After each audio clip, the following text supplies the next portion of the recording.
Pemirsa, senang berjumpa lagi dengan Anda. Menjadi pengusaha sukses bisa diraih banyak orang. Namun menjadi pengusaha sukses sekaligus terjun dalam percaturan kekuasaan hanya bisa diraih apa yang saya sebut sebagai pengusaha limited edition. Seorang pengusaha limited edition menjadi narasumber kita kali ini. Dia mantan aktivis 66, pernah menjadi anggota DPR, salah satu pendiri lembaga pemikir CSIS, dan kini menjadi ketua tim ahli Wakil Presiden Yusuf Kala. Inilah Sofyan Wanandi. Pak Sofyan, terima kasih atas kesempatan. Terima kasih loh, dikasih kesempatan ngomong. Terima kasih, kehormatan bagi saya bisa ketemu lagi Pak Sofyan. Saya ingat tahun 90-an, saya beberapa kali wawancara Bapak di sini. Oh iya. Sekarang kita ketemu lagi. Iya. Saya udah 4 tahun ini dilarang ngomong banyak karena sudah ikut semua pemerintah, jadi tidak enak gitu. Iya. Pak Sofyan, kalau kita bicara seorang Sofyan Wanandi, kita bicara tentang seorang kingmaker karena ikut menentukan arah perjalanan bangsa ini. Pak Sofyan, benar nggak Pak Sofyan ikut menentukan Pak JK menjadi calon wakil presidennya Pak Jokowi? Sebenarnya begini ya, sebenarnya kingmaker itu terlalu tinggi buat saya. Gitu. Itu terjadi karena histori aja, karena sejarah ya. Memang dulu, memang pada saat pertama, memang Pak JK itu yang pertama bilang kepada saya, Sofyan, bagaimana kalau kita minta Pak Jokowi itu menjadi gubernur DKI? Oh, iya. Ya, pada saat itu kan beliau menjadi Wali Kota Solo. Jadi minta saya kaget juga waktu Pak JK telepon saya. Jadi maksudnya Pak JK apa, saya bilang? Cobalah Sofyan, yuk ketemu Ibu Mega. Untuk minta Ibu Mega supaya Pak Jokowi bisa diusulkan untuk menjadi gubernur di Jakarta. Ketemulah saya sama Ibu Mega. Jadi saya approach Ibu Mega juga kaget. Dan surprise juga, sebab Ibu Mega bilang kenapa Jokowi? Kenapa Jokowi, betul. Kenapa enggak pada saat itu diusulkan oleh Ibu Mega? Kenapa enggak kita punya wali kota yang di Surabaya? Dia bilang kan. Tapi saya tentu kasih macam-macam alasan bahwa apapun kita perlu gubernur Jakarta yang bisa kerjasama dengan pemerintah pusat, bisa kerjasama dengan gubernur Jawa Barat, sama gubernur Banten kan. Jadi saya pikir Pak Jokowi kita anggap yang paling cocok. Tapi juga pada saat itu Ibu Mega juga bilang, kenapa enggak Pak JK itu, mengapa enggak Pak JK yang usulkan? Dia kan Golkar, kenapa PDIP mengusulkan, kenapa saya? Dia bilang. Sudah itu saya bilang, Ibu, kan Pak Jokowi itu dulu dari orang PDIP, dia itu wali kota berkat PDIP, saya bilang, jadi tentu PDIP sebaiknya mencalonkan. Macam-macam lah kita berdebat dan Ibu Mega akhirnya bisa terima. Sebenarnya enggak juga terima pada saat saya bicara pertama, beberapa kali tentunya, sampai Ibu JK pada saat ulang tahun Ibu Mega kita datang juga Ibu Mega masih tanya sama Pak JK, kenapa enggak Golkar, kenapa saya, begitu juga ya sebelum diusulkan gitu. Tapi ya akhirnya terus terang saja memang Pak Jokowi yang dicalonkan, karena pada saat itu memang waktu makin kepepet kan, sudah nggak ada banyak calon lain dan juga kelihatannya popularitas Pak Jokowi juga makin naik. Nah sehingga pada saat itu juga nama Ahok itu keluar daripada Pak Prabowo, ya pada saat itu yang sebenarnya saya sebenarnya pada saat itu tidak terlalu setuju karena saya anggap kenapa Ahok, karena dia kan orang Golkar. Tapi ya sudah, ini sejarah terjadi dan akhirnya Pak Jokowi bisa menang. Setelah itu saya memang sebelum itu 2014 setelah jadi gubernur itu banyak hubungan sama Pak Jokowi juga, bicara macam-macam sampai menjelang mau pemilu presiden itu. Sudah berhasil, nama beliau lebih baik, jadi survei-survei menyatakan Pak Jokowi ini punya harapan, anak muda dan sudah makin populer. Nah, saya datang lagi sama Pak Jokowi dulu. Pak Jokowi datang atas inisiatif sendiri atau diminta Pak JK? Enggak, saya inisiatif sendiri. Pak JK nggak pernah pikirkan dia mau lagi pada saat itu. Saya datang aja.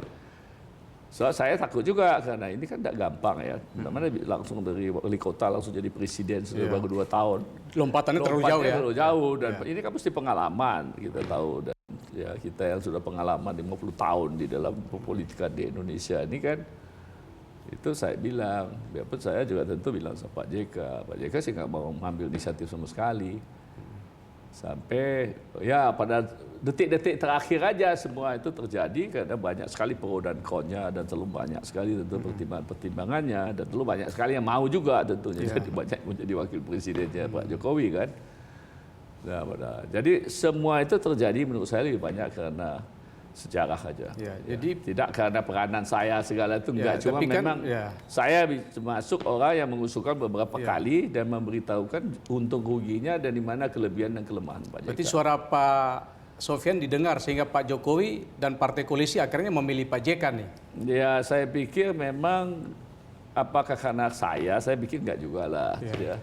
Kali skup-skup kecil aja yang membuat itu jadi. Jadi jangan saya nggak boleh GR juga karena saya pikir kita akan mencoba yang terbaik buat bangsa ini. Kita sebagai pengusaha mencoba memberikan advice atau usul yang terbaik aja.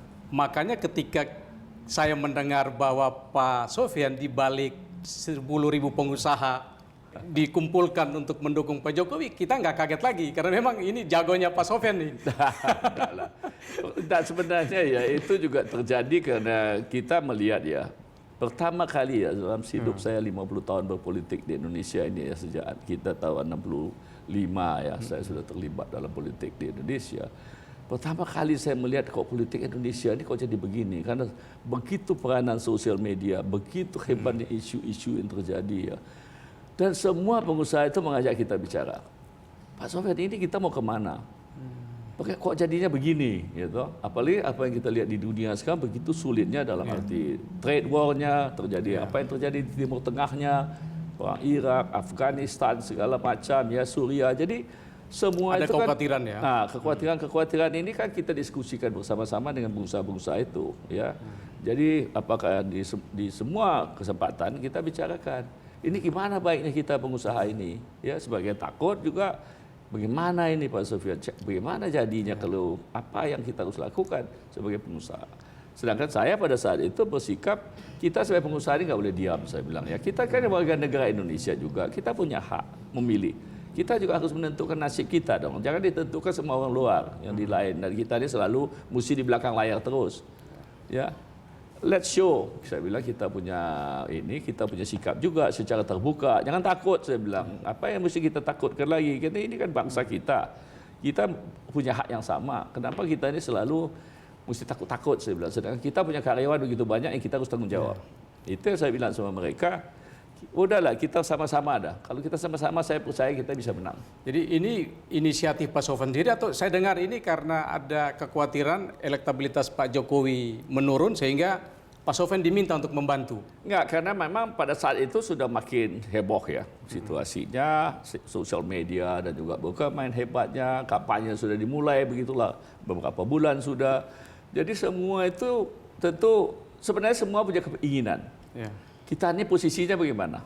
Ya, nah, itu yang kita diskusikan, yang kita melihat memang pertama kali saya juga melihat kok jadi begini semuanya, kok kita ini nggak bisa bersama-sama lagi, kok nggak bisa bersatu, kok jadi head to headnya kayak begini, yang menurut kita mengkhawatirkan kita sekarang semua kepentingan ada di sana ya, apalagi kalau kita baca hoax-hoaxnya dan segala macam itu ya.